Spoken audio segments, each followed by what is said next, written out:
For many years, the Great Plains area was labeled the Great American Desert, which basically meant that the land couldn't support the economy. The federal government relocated many Native American tribes to the plains because they figured white settlers wouldn't really use the plains. Now you gonna get to the plains, boy, before I slit your throat.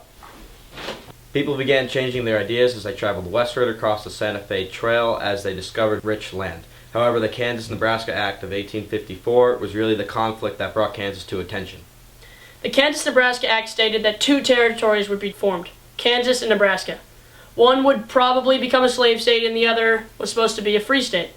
The people of the South decided that the state of Kansas would be slave-owning, while the North decided that Nebraska would become a free state.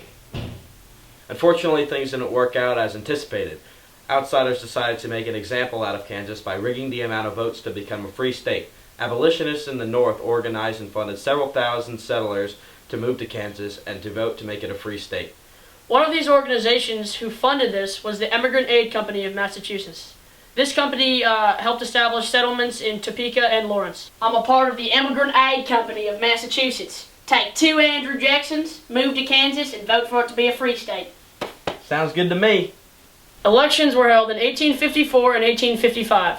Pro-slavery forces won, mostly through violence and intimidation of the so-called Border Ruffians. Border Ruffians were Missourians who liked the idea of slavery. Border Ruffians hated the idea of free blacks living in their territory. They also hated abolitionists in general. In some districts, the number of ballots counted was double the amount of registered voters. After the election, Kansas then instituted many new pro-slave laws and regulations. Free soil settlers in these areas were not necessarily abolitionists, but they gave off an anti-slavery vibe to those in favor of slavery.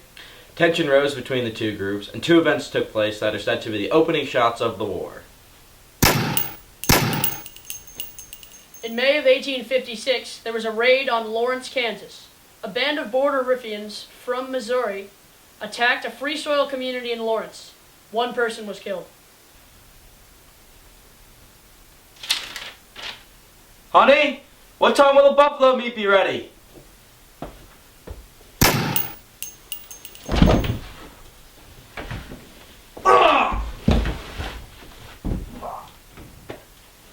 A few days later, in retaliation for the Lawrence raid, the Pottawatomie Creek Massacre occurred.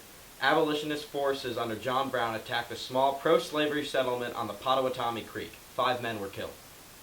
This led to future border wars. After several years of vicious border battles and attacks, Congress decided to hold another election for the Kansas settlement. This time, abolitionists were able to boycott the election and come out on top.